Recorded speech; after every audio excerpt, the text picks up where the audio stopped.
Pasar 16 Ilir Palembang selalu hidup sejak fajar menyingsing. Aroma ikan asin bercampur bau keringat para kuli, teriakan pedagang sayur saling bersahutan, dan suara klakson becak motor memecah riuh pagi. Namun di balik hiruk-pikuk itu, ada satu nama yang membuat semua orang menunduk bila ia lewat, Bang Jalu, preman paling disegani sekaligus ditakuti. Lelaki bertubuh tegap dengan tatapan mata tajam itu bukan sekadar penguasa, tapi juga simbol ketakutan di setiap sudut pasar. Setiap pagi, Bang Jalu berkeliling bersama 3 anak buahnya. Mereka mendatangi lapak demi lapak, menagih uang keamanan. Tak ada yang berani menolak. Mereka tahu, yang melawan akan kehilangan dagangan, bahkan bisa kehilangan nyawa. Di tangan Bang Jalu, pasar bukan sekadar tempat mencari nafkah, melainkan ladang kekuasaan. Ia merasa pasar adalah miliknya, dan setiap koin yang berpindah tangan harus seizin dirinya. Satu kali, seorang pedagang baru, pria muda penjual sandal, mencoba menawar dengan suara lirih, "Bang, dagangan saya belum laku, nanti saya bayar kalau sudah dapat untung." Jawaban itu membuat pasar membeku. Bang Jalu hanya tersenyum sinis, lalu membanting meja dagangan itu hingga sandal-sandal beterbangan.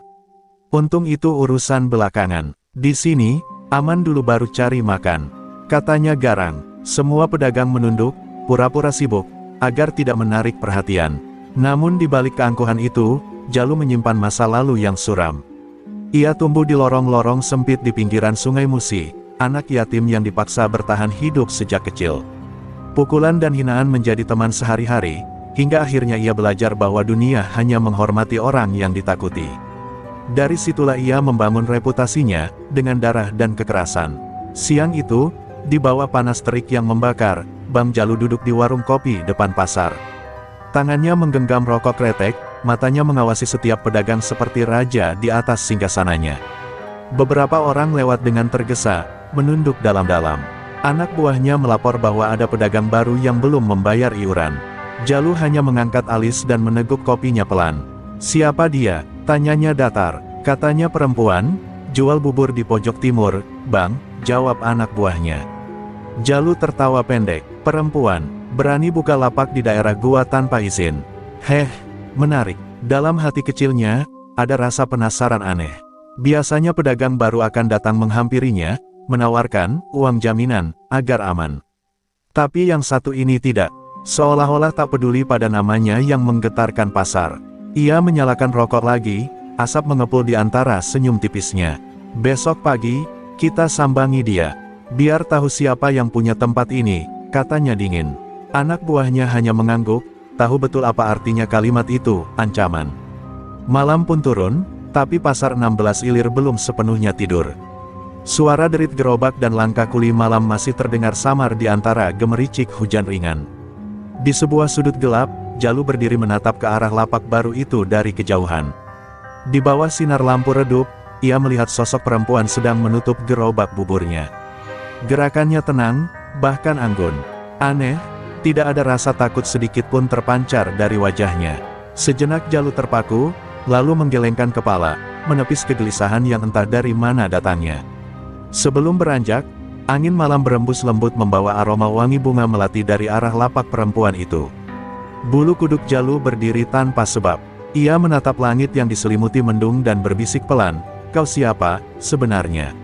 Pertanyaan itu menggantung di udara, menyatu dengan suara hujan yang makin deras, seolah langit sendiri tahu bahwa pasar itu akan segera menjadi saksi dari sesuatu yang luar biasa, pertemuan dua kekuatan, antara dunia keras manusia dan rahasia ilmu tua yang nyaris terlupakan. Pagi berikutnya, pasar 16 Ilir sudah ramai ketika Bang Jalu melangkah masuk. Derap sepatunya menggema di antara lorong-lorong sempit, membuat para pedagang buru-buru menyingkir dari jalannya. Tapi kali ini, matanya hanya tertuju pada satu arah, lapak bubur di pojok timur, tempat perempuan yang semalam membuatnya gelisah. Dari jauh, ia melihat perempuan itu sibuk menyajikan bubur pada pelanggan. Gerakannya lembut, suaranya tenang, dan senyumnya menenangkan, seolah hiruk-pikuk pasar tak pernah menyentuhnya. Perempuan itu bernama Ratna, rambutnya diikat sederhana, wajahnya bersih tanpa riasan, tapi ada sorot mata yang tajam dan dalam, seperti menyimpan sesuatu yang tak bisa dijelaskan. Para pembeli menyapanya dengan ramah, dan beberapa pedagang lain bahkan membantu mengantarkan pesanan tanpa diminta. Ratna seperti membawa ketenangan di tengah pasar yang selama ini dikuasai ketakutan. Dalam waktu singkat, lapak buburnya menjadi tempat favorit banyak orang. Dan itu membuat Bang Jalu semakin tak nyaman. Perempuan ini terlalu berani, gumam Jalu, menatap dari kejauhan. Belum bayar uang keamanan, tapi udah ramai dagangannya. Ia berjalan mendekat, langkahnya berat namun pasti. Anak buahnya mengikuti dari belakang, menatap waspada. Saat sampai di depan lapak, Ratna masih sibuk menuangkan bubur panas ke mangkuk pembeli, tanpa menoleh sedikit pun. "Hei, kau," bentak Jalu dengan suara berat. "Kau belum tahu aturan di pasar ini, iya?" Ratna berhenti sejenak, lalu menoleh perlahan. Tatapan matanya tenang, senyumnya tipis. "Aturan apa, Bang?" Suaranya lembut tapi berwibawa. "Kalau soal keamanan, saya percaya Tuhan yang jaga." Suasana sekitar seketika hening. Para pembeli dan pedagang lain menatap dalam diam, antara kagum dan ngeri. Tak seorang pun pernah berani bicara seperti itu kepada Bang Jalu. Bang Jalu tersenyum miring. "Heh, jadi kau mau bilang, Tuhan bakal nolong kalau aku balikkan lapakmu sekarang?" Ia menendang kaki meja bubur dengan keras. Namun saat kakinya menyentuh kayu itu, tubuhnya justru terhuyung. Ia merasa seperti disambar panas yang menyengat, seolah bara api meledak dari dalam tubuhnya sendiri. Jalu memegang kakinya yang bergetar, tapi Ratna tetap berdiri tenang, menatapnya tanpa sedikit pun ketakutan. "Bang, kalau marah, jangan biarkan amarahmu membakar dirimu sendiri," ucap Ratna pelan. Kata-katanya seperti cambuk yang menamparkan batin Jalu. Lelaki itu terdiam, dadanya sesak, tapi gengsinya lebih tinggi dari rasa sakit. Ia meludah ke tanah dan berbalik pergi, meninggalkan Ratna dengan tatapan penuh benci bercampur bingung. Di belakangnya, para pedagang berbisik pelan, menceritakan kejadian itu dengan suara setengah bergetar. Sepeninggal Jalu, Ratna menatap mangkuk buburnya yang tumpah di tanah. Ia menghela napas pelan, lalu berbisik, "Maafkan aku, Guru, aku tak ingin ilmu ini digunakan lagi." Sekilas, bayangan seorang pria tua berwajah teduh muncul dalam ingatannya, sosok yang dulu mengajarinya ilmu Brajamusti, ilmu tangan api yang diwariskan turun-temurun untuk melindungi kebenaran. Ratna sadar, ketenangan yang ia cari di pasar ini mungkin tidak akan berlangsung lama. Sementara itu, dari kejauhan, Jalu masih menatap ke arah lapak itu, rahangnya mengeras.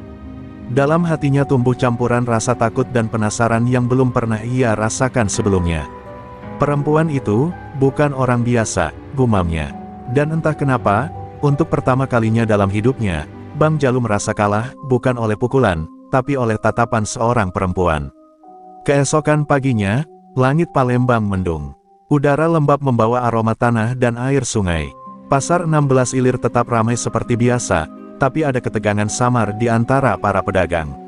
Semua orang tahu, pagi itu Bang Jalu pasti akan kembali ke lapak bubur Ratna.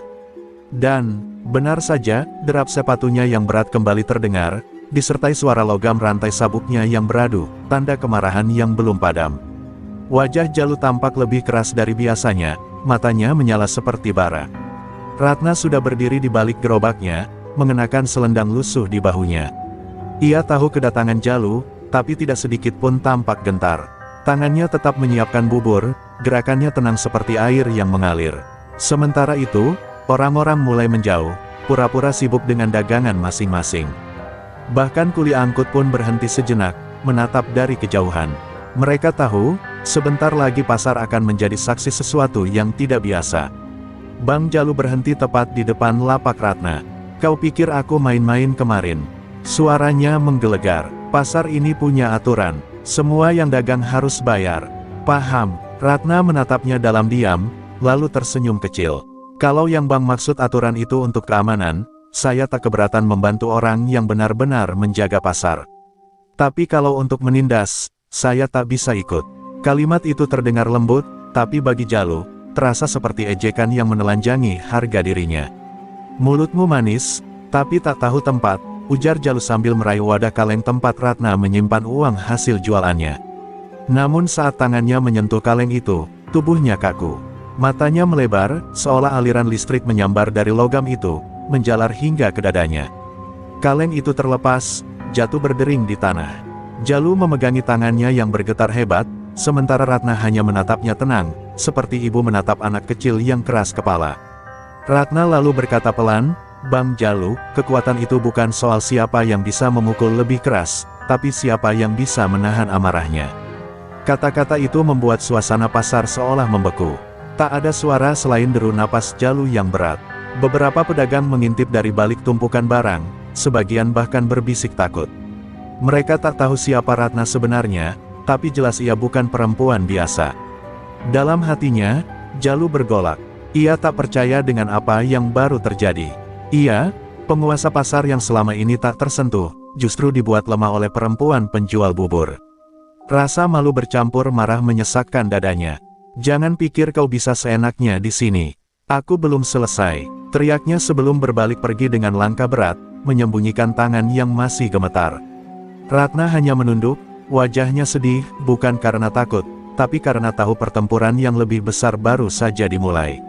Setelah Jalu pergi, pasar mendadak ramai dengan bisik-bisik. "Dia kebal," katanya, ucap seorang pedagang. "Tadi Jalu sampai pucat," sahut yang lain. Namun Ratna tidak peduli. Ia hanya menutup matanya sejenak, membisikkan doa dalam hati. "Guru, aku sudah mencoba damai. Tapi sepertinya takdir belum mengizinkannya." Angin lembut berhembus, membuat selendangnya berkibar pelan, seolah semesta ikut mendengar keresahan yang ia simpan.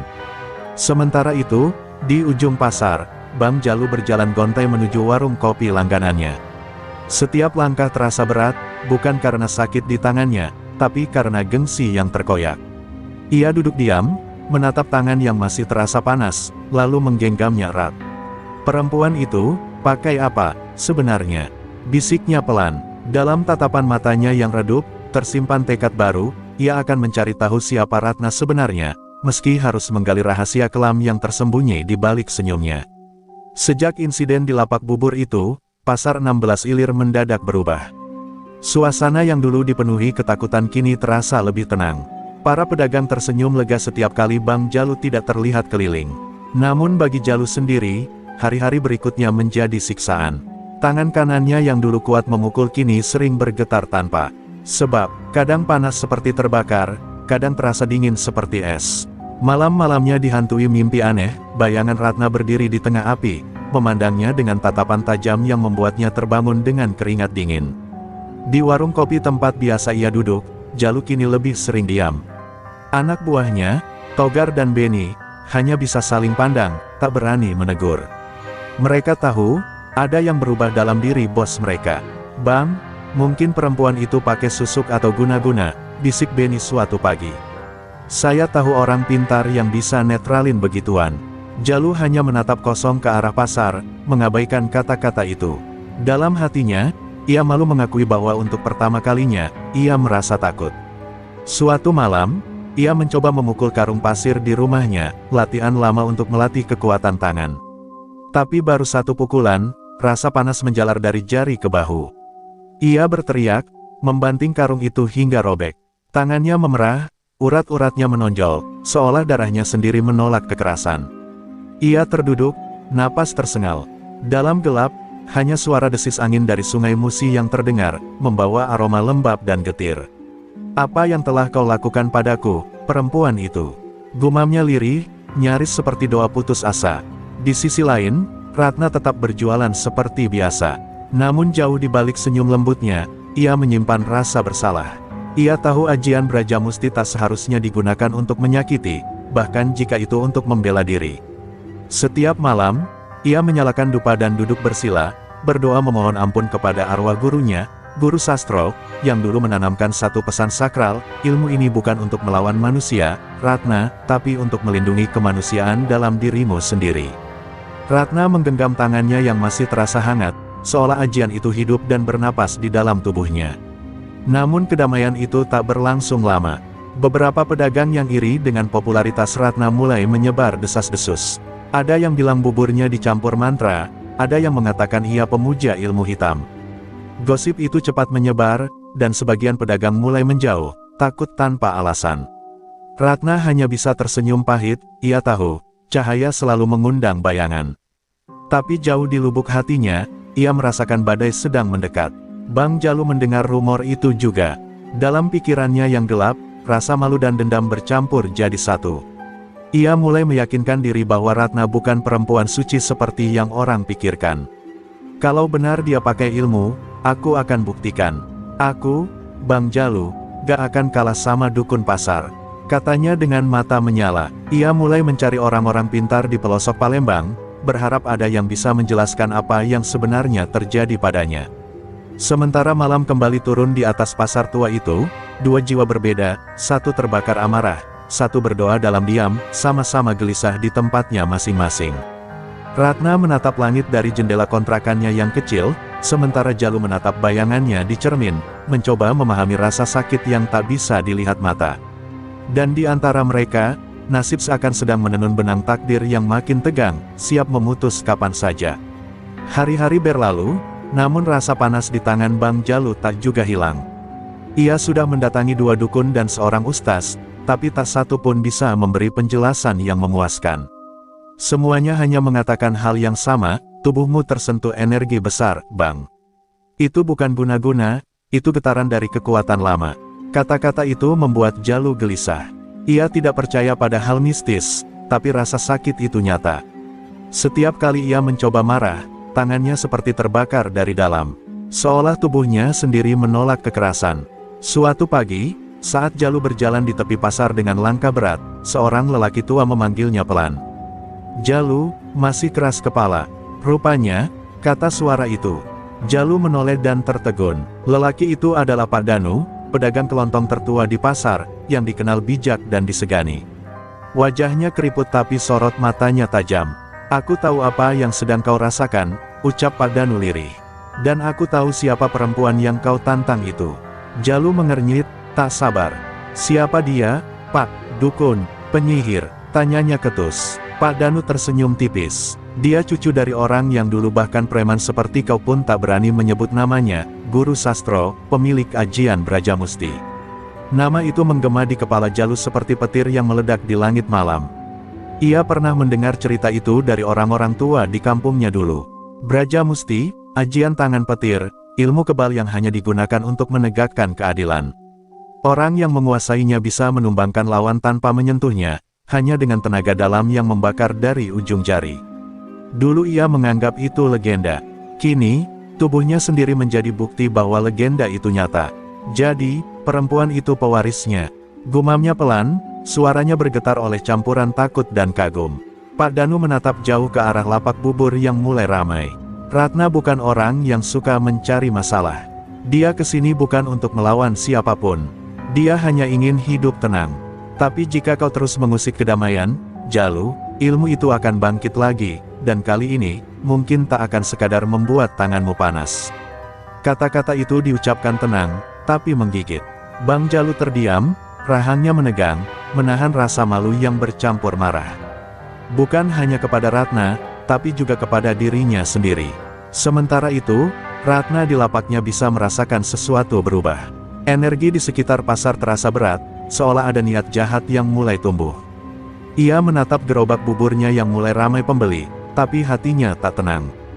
Dalam diam, ia berbisik doa, "Guru, aku tidak ingin bertarung. Aku hanya ingin damai." Tapi entah kenapa, setiap kali ia memejamkan mata, bayangan wajah Bang Jalu muncul di pikirannya, bukan sebagai musuh, tapi sebagai seseorang yang tersesat dalam gelap dan butuh cahaya. Sore harinya, Jalu berdiri di jembatan dekat Sungai Musi, menatap air yang mengalir pelan. Ia menggenggam tangannya yang masih berdenyut.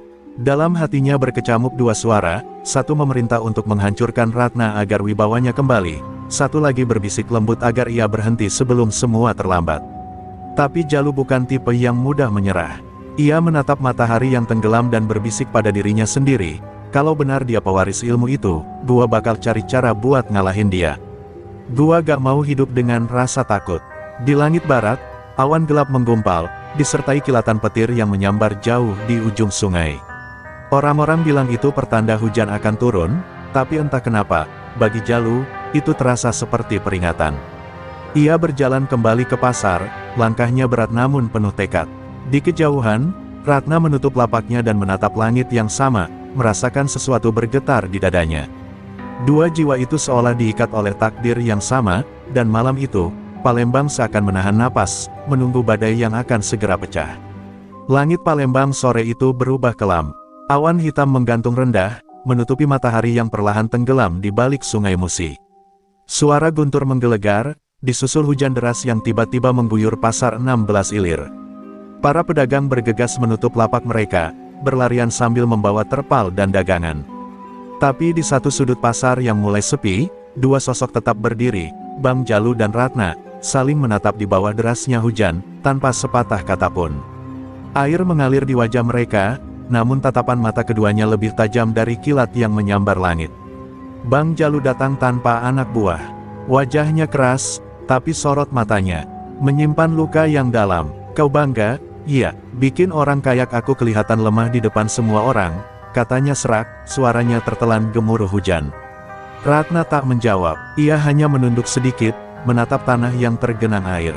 Aku tak pernah ingin melawanmu, Bang. Tapi aku juga tak bisa diam melihat orang menindas yang lemah, ucapnya lembut, hampir seperti doa. Namun bagi Jalu, kelembutan itu terasa seperti penghinaan. Aku gak butuh belas kasihanmu, teriak Jalu, suaranya menggelegar. Ia melangkah cepat, tangan kanannya menggenggam batu besar yang ia ambil dari tepi jalan. Tapi sebelum sempat mengayunkannya, petir menyambar langit di atas mereka. Seketika tubuh Jalu terpental ke belakang, batu di tangannya terlepas, dan suara dentum keras memecah udara. Ia tergeletak di tanah berlumpur, napasnya tersengal, sementara dari tubuhnya keluar asap tipis, bukan karena petir, tapi karena sentuhan energi yang tak kasat mata. Ratna berdiri di tempatnya, kedua tangannya terangkat sejajar dada, mata terpejam. Ajian Brajamusti menyala dari dalam tubuhnya, cahaya kemerahan yang berdenyut dari jari-jari tangannya, menyatu dengan energi petir yang turun dari langit. Udaranya bergetar. Dalam gemuruh itu, wajah Ratna tampak bukan lagi sekadar wajah manusia biasa, ada keteduhan sekaligus kekuatan yang membuat siapapun yang melihatnya ingin berlutut.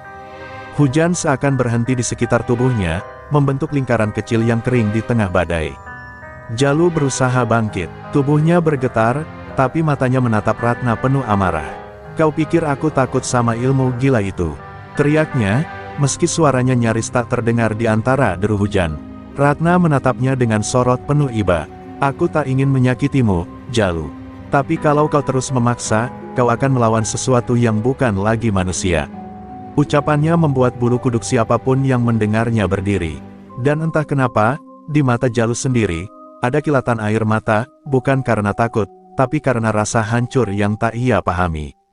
Tiba-tiba Jalu menerjang, dengan sisa tenaga yang ia punya. Tapi kali ini, Ratna hanya menggerakkan tangannya perlahan. Udara di sekitar mereka bergetar, lalu ledakan cahaya memancar dari telapak tangannya.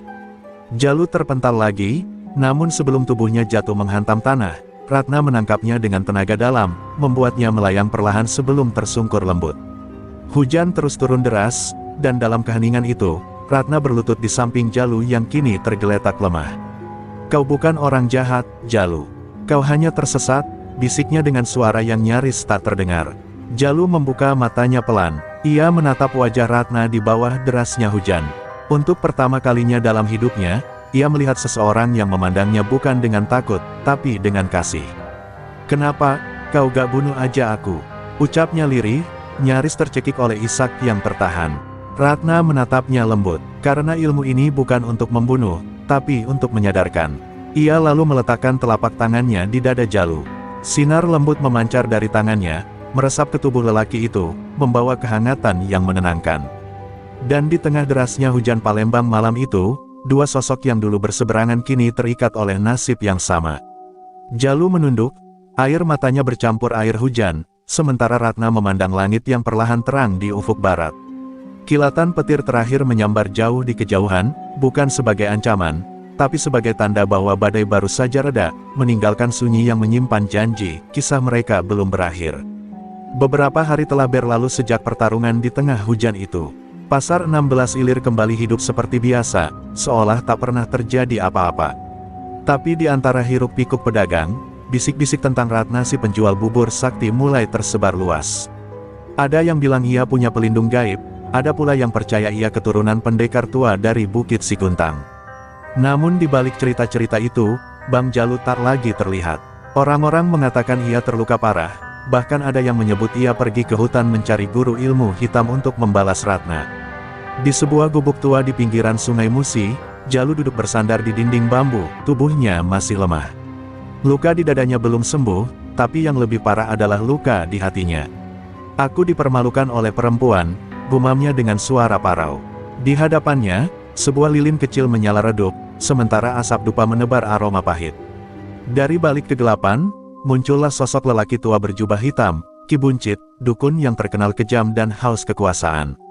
Aku tahu kau datang padaku bukan untuk sembuh, tapi untuk membalas, ucapnya serak, matanya menyala seperti bara. Jalu hanya mengangguk pelan. Aku ingin kekuatan yang bisa menghancurkan ilmu Braja Musti itu. Ki Buncit tersenyum, menampakkan gigi kuningnya yang berlumur tembakau. Ilmu itu bukan sembarangan, Nak Jalu. Itu warisan dari leluhur tanah Melayu, penolak bala dan penjaga keadilan. Untuk mengalahkannya, kau harus menempuh jalan kegelapan, dan bayarannya nyawa. Jalu terdiam, menatap lilin yang mulai meleleh. Kalau itu yang harus kubayar, aku terima, katanya datar. Dan malam itu juga, di bawah bulan separuh yang tertutup awan, ritual hitam dimulai. Tanah digali, darah ayam hitam menetes, dan mantra-mantra kuno menggema di antara angin malam Palembang yang mencekam. Sementara itu, di pasar, Ratna mulai merasakan sesuatu yang tak beres. Setiap malam, ia mendengar bisikan aneh di sekitar warungnya. Lilin yang ia nyalakan selalu padam sendiri, dan burung gagak sering bertengger di atap rumahnya, tanda buruk dalam keyakinan lama. Ratna tahu, seseorang sedang mengirimkan energi jahat padanya. Ia berjongkok di depan mangkuk buburnya yang belum dijual, menggumamkan doa, lalu menatap ke arah Sungai Musi yang berkilau di kejauhan. Jalu, apa yang sedang kau lakukan? Bisiknya lirih, seolah berbicara pada arwah yang jauh. Di sisi lain sungai, tubuh Jalu mulai berubah. Urat-urat di tangannya menonjol, matanya memerah, dan dari pori-porinya keluar asap hitam tipis. Ia telah menyatu dengan ajian Rawa Rontek, ilmu terlarang yang membuat pemiliknya sulit mati, tapi juga perlahan merenggut jiwanya. Ratna, kau akan tahu rasa, katanya dengan senyum dingin, sebelum tubuhnya lenyap ditelan kabut malam.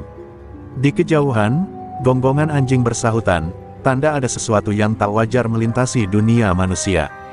Keesokan harinya, pasar kembali geger. Seorang pedagang sayur ditemukan pingsan tanpa sebab, tubuhnya penuh lebam seperti habis dipukul angin. Ratna datang dan melihat wajah korban itu, matanya membelalak ketakutan, meski ia masih hidup. Dalam bisikan terakhirnya sebelum pingsan lagi, pedagang itu sempat menyebut nama Jalu. Ratna tertegun, wajahnya pucat. Ia tahu, pertarungan sejati belum berakhir. Kali ini bukan lagi antara dua manusia, tapi antara terang dan gelap, antara ilmu yang menjaga dan ilmu yang menghancurkan. Malam itu Ratna mempersiapkan diri. Ia menyalakan dupa, mengenakan selendang putih peninggalan gurunya, dan menggenggam keris kecil yang berukir tulisan Arab. Matanya memejam, napasnya tenang. Dalam keheningan malam Palembang yang lembab, ia mengucap mantra, memanggil kekuatan leluhur dari alam gaib. Angin berembus kencang, dan suara-suara samar terdengar di sekelilingnya. Jalu, jika kau telah memilih jalan gelap, maka biarlah cahaya yang menuntunmu pulang, ucapnya pelan, sebelum cahaya lembut menyelubungi tubuhnya. Di tempat lain, Jalu berdiri di tepi Sungai Musi yang gelap, menatap ke arah pasar. Air sungai beriak pelan, tapi bayangannya di permukaan air tampak berbeda, mata itu bukan lagi miliknya, melainkan mata dari sesuatu yang lebih kelam. Petir menyambar, menerangi wajahnya yang kini separuh tertutup kabut hitam. Waktunya, membalas, bisiknya pelan. Dan dengan satu langkah, ia melangkah menuju pasar, membawa serta badai yang tak hanya akan mengguncang Palembang, tapi juga hatinya sendiri. Langit Palembang kembali kelabu malam itu. Angin bertiup kencang, membawa hawa aneh yang membuat para pedagang buru-buru menutup lapak lebih awal. Udara terasa berat, seperti menandakan sesuatu yang akan pecah. Di tengah pasar yang kini kosong dan remang, hanya satu warung kecil yang masih menyala, warung bubur milik Ratna. Lilin di sudut meja menari-nari tertiup angin, sementara Ratna duduk bersila, matanya terpejam, tubuhnya memancarkan cahaya samar. Ia tahu malam itu, Jalu akan datang. Tak ada lagi jalan untuk menghindar. Takdir mereka sudah ditulis di bawah langit Palembang. Dari kejauhan, langkah kaki berat terdengar mendekat. Setiap langkah menggema, memantul di antara bangunan tua pasar yang sepi. Bau anyir darah tercium samar di udara. Dan saat petir menyambar, sosok Bang Jalu muncul, tubuhnya lebih besar dari sebelumnya, kulitnya pucat dengan urat hitam menonjol, dan matanya merah menyala. "Ratna," suaranya serak, berat, seperti berasal dari dua dunia sekaligus. "Kau sudah buat aku kehilangan segalanya. Sekarang waktunya kau rasakan apa itu kehilangan." Ratna membuka mata perlahan, menatapnya tanpa gentar. "Yang kau kehilangan bukan karena aku, Jalu. Kau sendiri yang menukar hatimu dengan kegelapan." Ucapannya menembus malam seperti doa. Tapi Jalu tertawa, tawa yang bukan lagi miliknya, tawa yang menggema panjang, bercampur suara bisikan halus dari alam gaib. Tiba-tiba, ia menggerakkan tangannya ke arah Ratna, dan angin hitam berputar kencang, menumbangkan meja, mangkuk, bahkan papan-papan kayu pasar yang mulai beterbangan. Ratna menahan serangan itu dengan tangan terangkat, cahaya Brajamusti berkilat dari telapak tangannya, membentuk perisai emas bercahaya di sekelilingnya. Benturan dua kekuatan itu memekakkan telinga. Cahaya dan kegelapan bertabrakan di tengah pasar, menimbulkan ledakan energi yang membuat tanah bergetar. Uap panas naik dari tanah yang basah, dan petir menyambar seakan ikut menyaksikan duel dua manusia yang sudah melampaui batasnya. Ratna berusaha bertahan, tapi kekuatan Jalu semakin liar, rawa rontek membuatnya nyaris tak bisa mati, sementara setiap luka yang ditimbulkan Ratna malah menambah kekuatannya. "Kau tak bisa menang, Ratna. Aku abadi," teriaknya, suaranya menggelegar di antara badai. Namun Ratna tahu, setiap ilmu gelap selalu punya titik lemah. Ia memejamkan mata, mengingat ajaran gurunya dulu, rawa rontek tak bisa dibunuh, tapi bisa disadarkan, lewat hati yang masih tersisa dalam kegelapan. Dengan sekuat tenaga, ia menahan serangan Jalu berikutnya, lalu melangkah maju, mendekati tubuh besar yang kini diselimuti aura hitam pekat. "Jalu," teriaknya dengan air mata mengalir. "Aku tahu di dalam dirimu masih ada kebaikan. Aku bisa merasakannya." Tapi Jalu menatapnya dengan amarah membara. "Kebaikan, itu sudah mati bersama hidupku." Dan ia pun menghantamkan kepalan tangannya yang menyala hitam ke arah Ratna. Tinju itu menghantam cahaya Brajamusti, menciptakan gelombang kejut yang memporak-porandakan separuh pasar. Namun ajaibnya, Ratna tetap berdiri, meski darah mengalir dari sudut bibirnya, matanya tak beralih dari Jalu. "Kalau kau sudah mati, Jalu," katanya dengan lirih, "biar aku yang hidupkan lagi." Ia lalu menempelkan telapak tangannya ke dada Jalu, tepat di tempat jantungnya berdetak. Seketika cahaya putih meledak dari tubuh Ratna, menerobos aura hitam yang melingkupi Jalu. Suara-suara dari dunia lain berteriak, seolah menolak cahaya itu, tapi Ratna tetap bertahan. Beberapa detik kemudian, badai berhenti. Hujan turun pelan, Jalu jatuh berlutut, tubuhnya bergetar hebat. Dari matanya menetes air, bukan darah, bukan amarah, tapi tangis manusia yang tersadar dari mimpi buruk. "Ratna," suaranya parau, penuh sesal. Ratna tersenyum lemah, tubuhnya gemetar karena kehabisan tenaga. "Sudah cukup, Jalu, jangan biarkan gelap mengambilmu lagi." Cahaya Brajamusti di tubuhnya perlahan meredup, menyatu dengan hujan yang turun membasuh tanah. Lalu semuanya menjadi sunyi, hanya sisa gemericik air yang menemani dua manusia yang kini sama-sama tersungkur, di tengah pasar yang luluh lantak. Malam itu, Palembang menjadi saksi pertarungan yang takkan dilupakan. Orang-orang yang datang esok paginya hanya menemukan puing-puing lapak, tanah hangus, dan aroma dupa yang samar tertinggal di udara. Di tengah reruntuhan itu, dua jejak kaki terlihat berhadapan, satu besar, satu kecil, seolah dua jiwa pernah saling bertarung di sana, bukan untuk saling membunuh, tapi untuk saling menyadarkan. Pagi menyingsing di atas Sungai Musi, membawa kabut tipis yang menutupi reruntuhan pasar. Asap dari puing-puing yang terbakar semalam masih mengepul pelan, dan aroma hangus bercampur dengan wangi dupa yang tersisa. Warga berdatangan dengan wajah cemas, mencoba memahami apa yang terjadi malam sebelumnya. Tapi di tengah semua itu, dua sosok ditemukan tak sadarkan diri, Ratna dan Bang Jalu. Tubuh mereka terbaring berdampingan di tengah genangan air, seperti dua jiwa yang akhirnya kehabisan tenaga setelah menantang takdir. Beberapa pedagang mengenali wajah Ratna dan segera memindahkannya ke rumah warga terdekat, sementara Jalu dibawa ke surau tua di pinggir pasar. Ketika Ratna tersadar, sinar matahari pagi menembus jendela bambu kecil, menimpa wajahnya yang pucat. Di sisinya duduk seorang ibu tua yang tak lain adalah Maksari, tetua pasar yang dulu pernah menolongnya saat pertama kali berdagang di sana. "Kau sudah membuat Palembang bergetar, Nak," ucap Mak Sari pelan, menyeka keringat di dahi Ratna. Ratna hanya tersenyum lemah. Aku tak ingin itu terjadi, Mak. Aku cuma ingin menolong orang yang lupa akan dirinya sendiri. Tatapannya menerawang jauh, ke arah pasar yang kini sepi dan hancur. Tapi kadang, untuk menyadarkan seseorang, kita harus melewati badai. Di surau tua itu, Jalu terbangun dengan tubuh lemah dan nyeri di seluruh badannya. Tubuhnya kini tak lagi diselimuti aura gelap.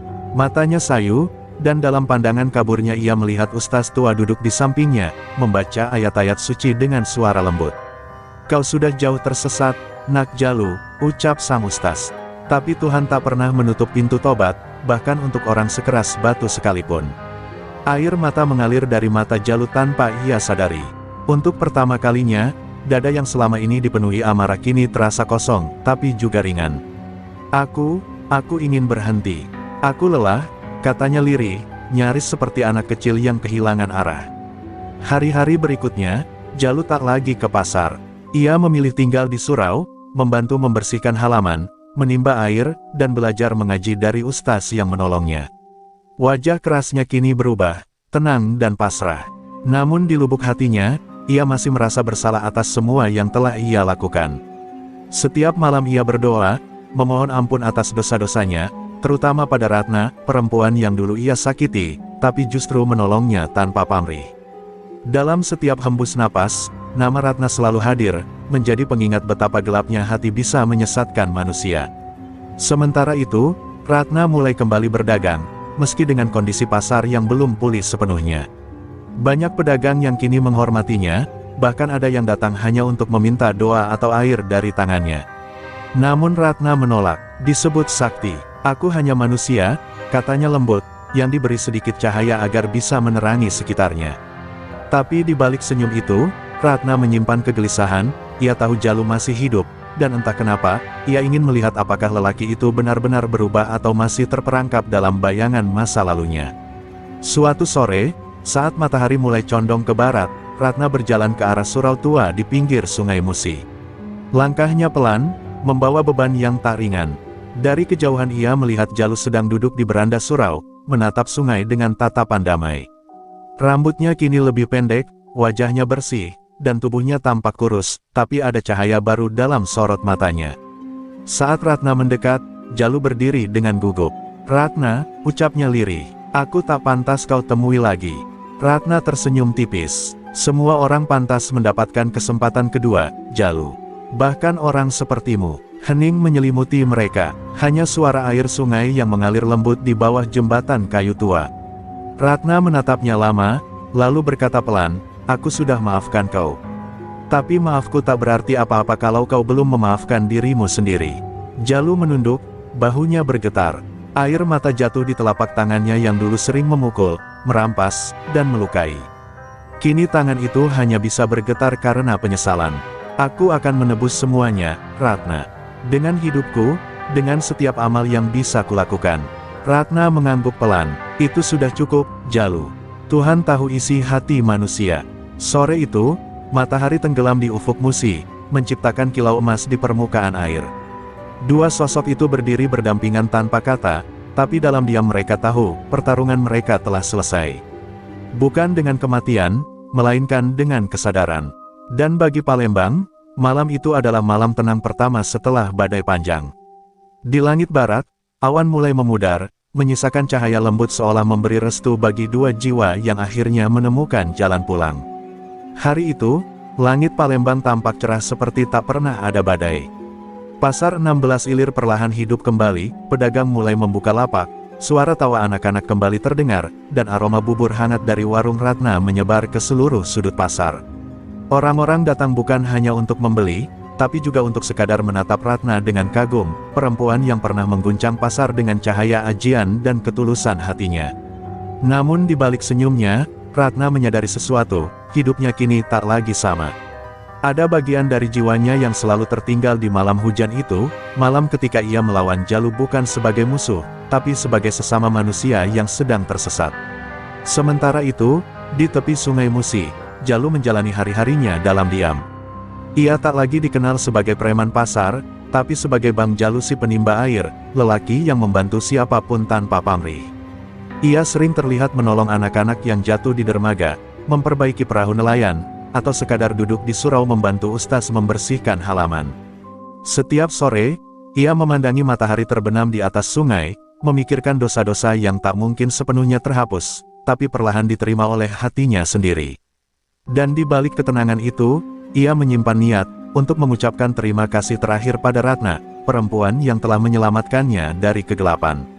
Suatu sore yang indah, ketika langit musi berwarna jingga keemasan, Ratna menutup warung lebih awal. Entah mengapa, hatinya terasa bergetar, seperti ada panggilan yang halus namun kuat. Ia berjalan menyusuri tepi sungai, mengikuti arus air yang tenang. Angin sore mengelus rambutnya lembut, dan suara azan maghrib dari kejauhan membuat langkahnya semakin perlahan. Di ujung dermaga, ia melihat sosok Jalu sedang duduk, memegang sebuah kendi air kecil. Ratna berhenti beberapa langkah di belakangnya, menatap punggung lelaki yang dulu ditakutinya, kini tampak begitu damai dan rapuh di bawah sinar senja. "Ratna," suara itu pelan, nyaris terseret angin. Jalu menoleh perlahan, dan senyum tipis terukir di wajahnya. "Aku tahu kau akan datang. Aku mau mengucapkan terima kasih. Kalau bukan karena kau, aku mungkin sudah tak ada di dunia ini." Ratna mendekat, lalu duduk di sampingnya. "Bukan aku yang menyelamatkanmu, Jalu. Kau sendiri yang memilih untuk berubah." Ia menatap sungai yang mengalir tenang, cahaya keemasan memantul di matanya. Setiap manusia punya sisi gelap, tapi yang membedakan adalah keberanian untuk keluar dari sana. Jalu terdiam sejenak, matanya menerawang jauh ke arah matahari yang hampir tenggelam. "Dulu aku pikir kekuatan adalah ketika orang takut padaku. Tapi ternyata, kekuatan sejati adalah saat aku bisa memaafkan diriku sendiri." Suaranya bergetar, tapi tulus. Ia membuka kendi kecil yang ia pegang, lalu menumpahkan isinya ke sungai. "Ini air dari sumur surau. Ustaz bilang, biar semua dosa dan dendamku hanyut bersama arus musi. Aku cuma mau hidup tenang, Ratna, tak lebih." Ratna menatap air itu mengalir, lalu meletakkan tangannya di bahu Jalu dengan lembut. "Dan kau sudah melakukannya. Tuhan pasti tahu jalanmu sudah lurus." Senja berubah menjadi malam. Bintang pertama muncul di langit, berkilau di atas permukaan sungai Musi yang tenang. Ratna berdiri, menatap Jalu yang kini menunduk dalam doa. Dalam keheningan itu, ada kedamaian yang sulit dijelaskan, seperti dua jiwa yang akhirnya menyatu dalam pengampunan. "Aku harus pulang, Jalu," ucap Ratna pelan. "Besok pagi aku akan meninggalkan Palembang. Ada tempat yang harus aku datangi, pesan guruku dulu." Jalu mengangguk pelan, menahan perasaannya. "Kalau begitu, pergilah, Ratna. Palembang sudah tak akan lupa padamu, dan aku juga." Ketika Ratna berjalan menjauh, angin malam berhembus lembut membawa aroma bubur dan dupa yang samar. Jalu menatap punggungnya sampai hilang di antara kabut tipis. Air matanya jatuh tanpa ia tahan, tapi bukan lagi air mata penyesalan, melainkan rasa syukur. Ia tahu, malam itu bukan perpisahan, melainkan awal dari hidup yang baru. Di langit, bulan muncul perlahan, bulat dan terang, memantul di atas air sungai Musi yang berkilau seperti perak cair. Dan di sanalah, di tepi sungai yang menjadi saksi dari dosa, pertarungan, dan pengampunan, kisah mereka berakhir, bukan dengan kekalahan, bukan dengan kemenangan, tapi dengan cahaya. Cahaya yang tak berasal dari ajian atau kesaktian, melainkan dari hati manusia yang akhirnya memahami bahwa kekuatan terbesar bukanlah kebal terhadap senjata, tapi mampu memaafkan dan mencintai tanpa pamrih.